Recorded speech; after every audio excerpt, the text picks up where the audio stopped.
Well, hello there and welcome to my channel. My name is Suzanne and I'm really happy that you've come to found my channel, and hopefully you will find today's discussion interesting and maybe even get something out of it.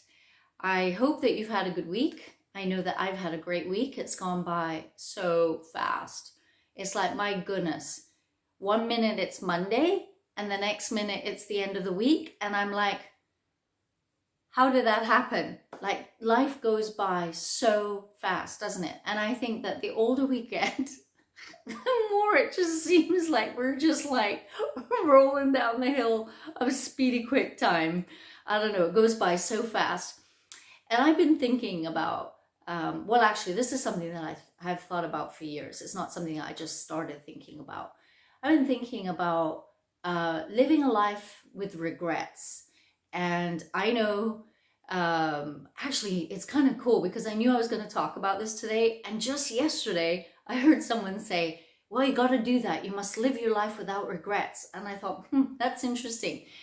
And it's interesting because you can look up books. There's loads of books on living without regrets. So, what that makes me think is that that's obviously something that people do struggle with. If there's books written about it, they must be talking about how to deal with living a life that, you have regrets. And I think that when you get to my age, you've got more of life behind you than you do in front of you.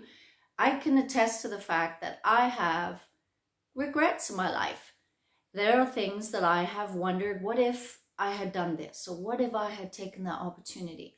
Or what if I had said no to that relationship and gone in this direction? Or what if I had done what I really wanted to do with my life instead of doing this? I do wonder how my life would have turned out. And I think a lot of us do that. I don't think that that is such an uncommon thing. I think it's human nature to wonder, if I had done this, would this have turned out? And I think that that's normal. But the regret I want to talk about is the kind of regret that affects us in a much deeper way.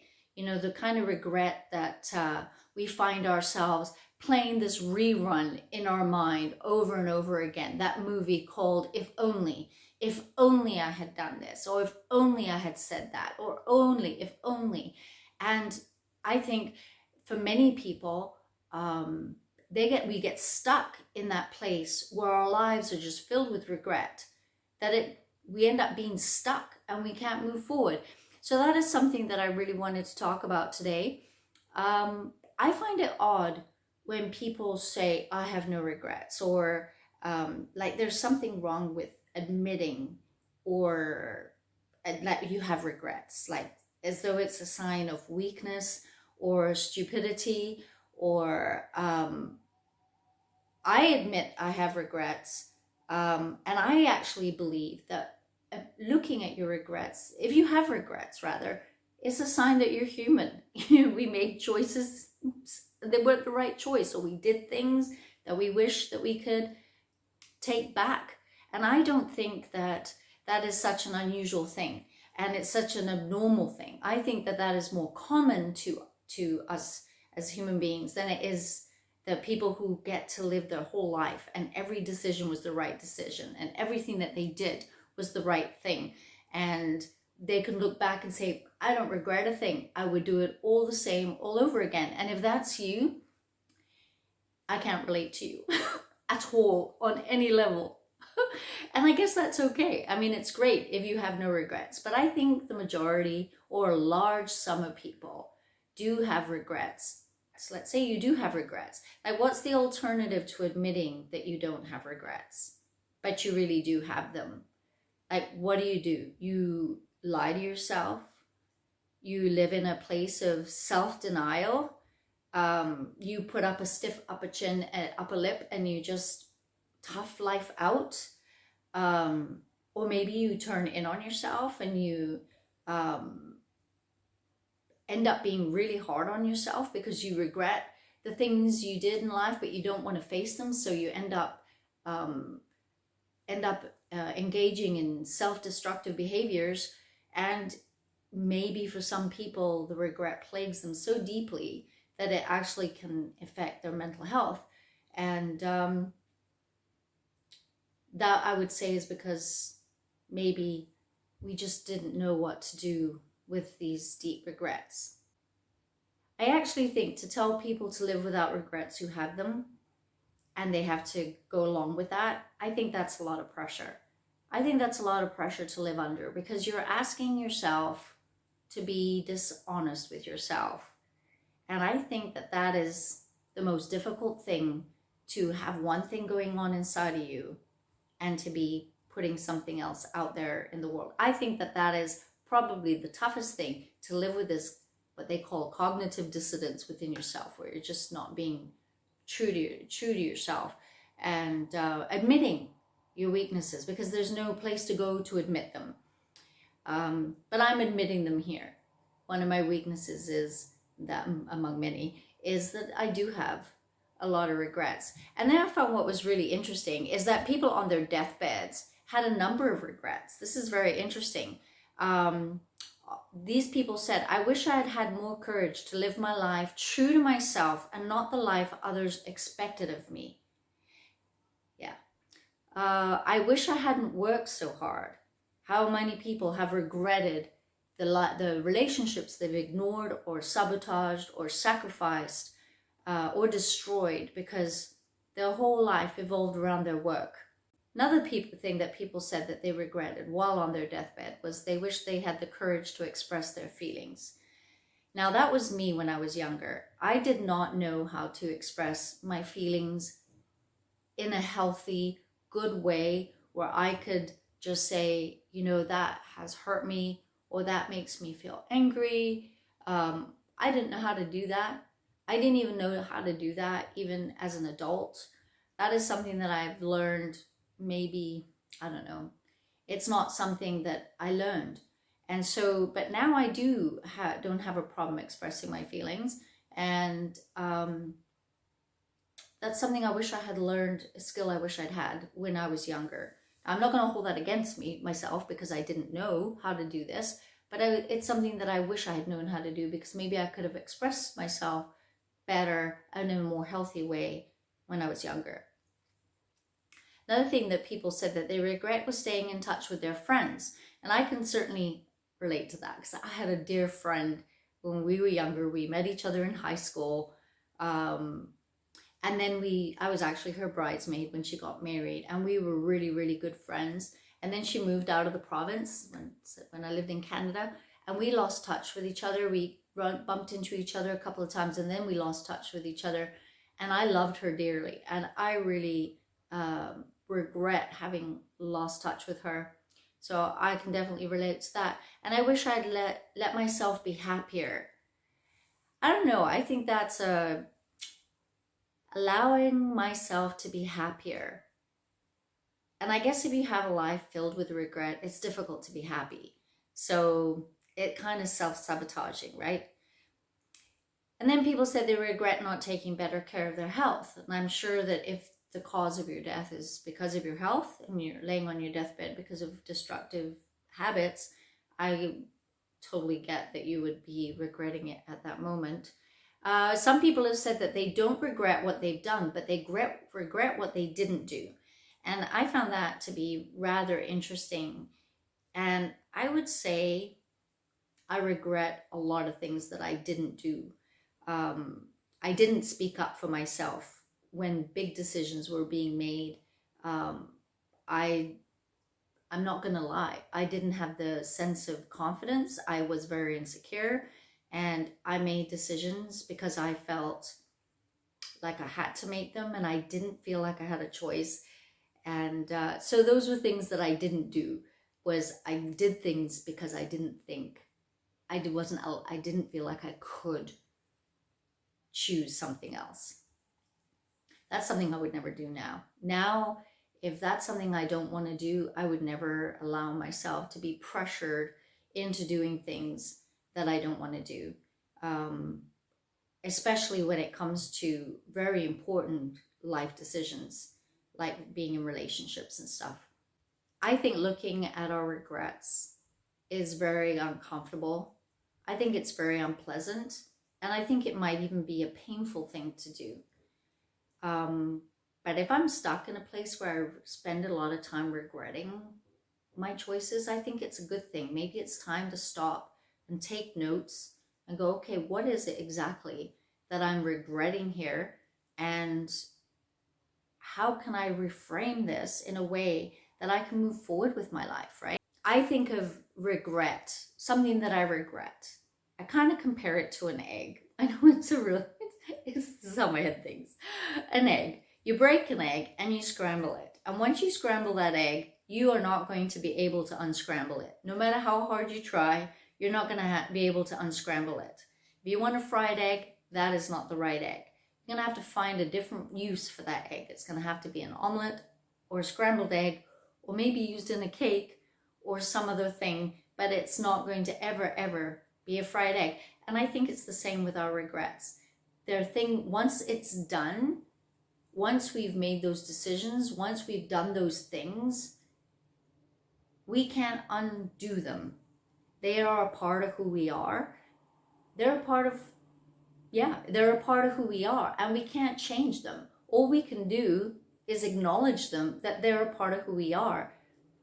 I think the downside of not dealing with regret is the way it festers inside of a person, the way it plagues a person, where it can turn into feelings of intense guilt over things. And you totally sabotage yourself when you live in a place of deep regret.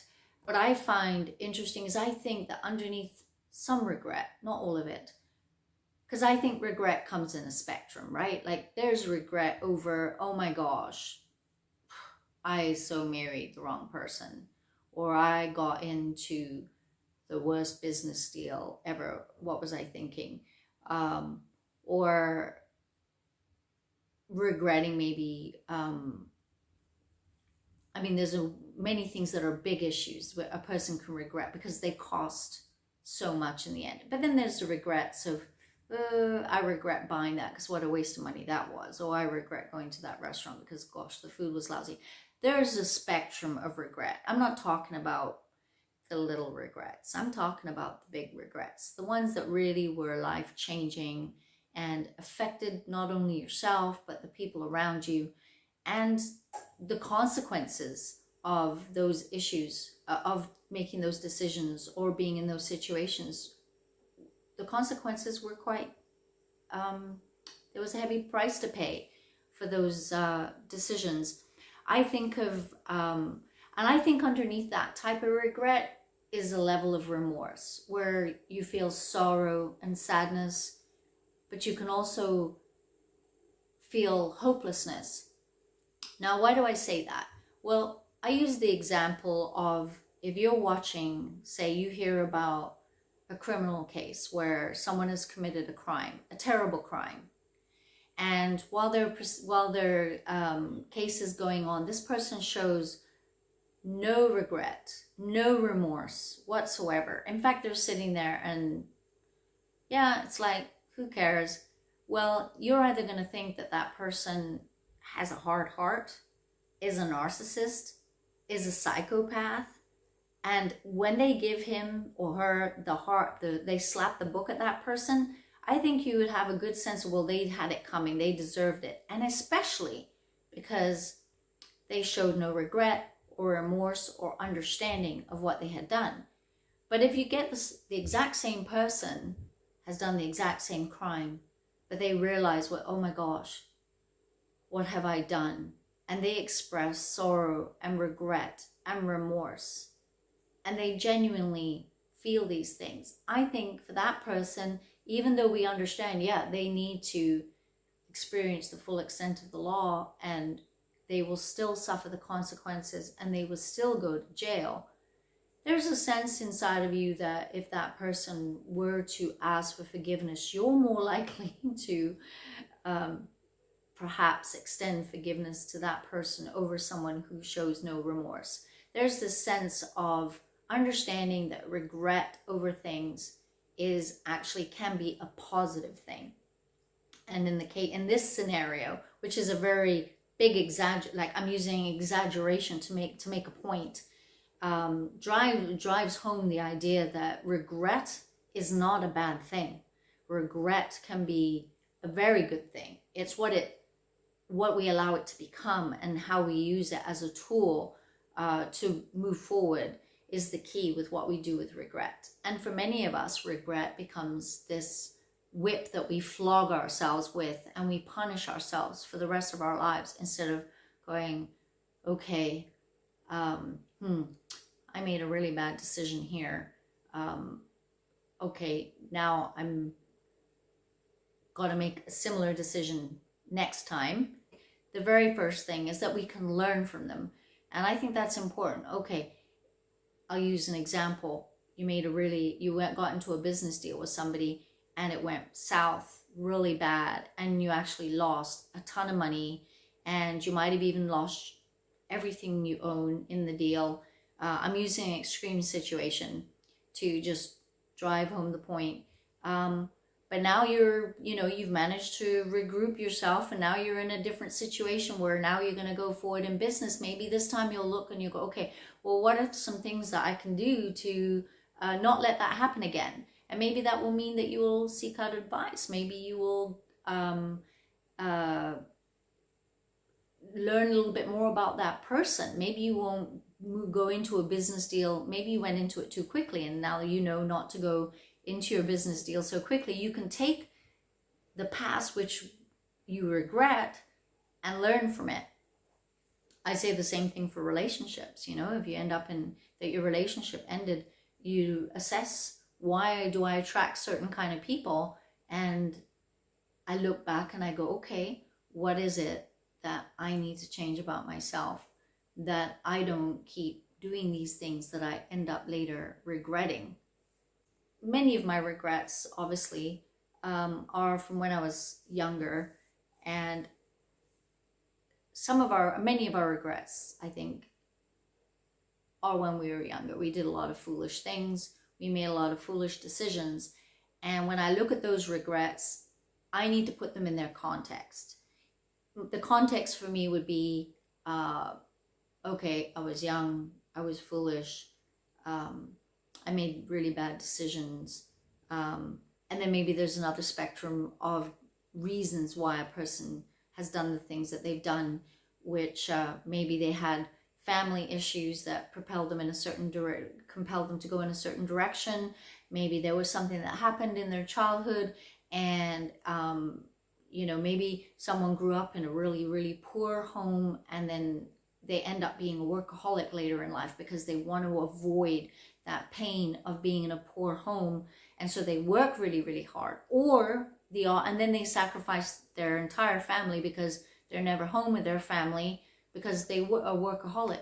Or the opposite, maybe the person who is poor decided that they were going to go out and become a thief, and then they end up behind bars, and of course hopefully they regret the choices that they made, that maybe being a thief isn't the right thing, but they put it in its context.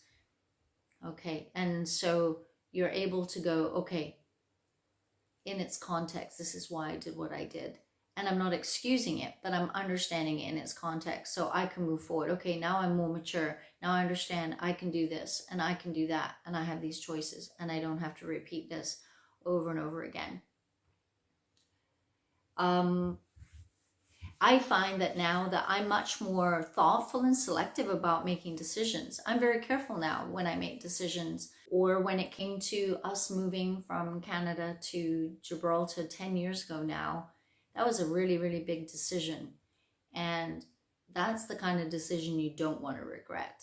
And it took us 5 years to actually get around to actually moving. And we left behind family and friends, people that we loved dearly. That was obviously the hardest thing, was to leave behind our family and our close friends. It was really, really hard. And I miss them daily. And we've been here for 10 years now. Now, living here has not been easy. It's been a major transition, getting used to living here. Our lifestyle is completely different. But one thing I can say is that I have absolutely no regret. This was the right decision for our family to make. But maybe if I'd made this decision when I was a bit younger, I might have gone about it differently, and maybe I would have regretted it. But I've learned how to make sure I'm thinking things through, and that is something that I've learned probably because I've not thought many things through, and I've learned that is just not a wise way to go about life.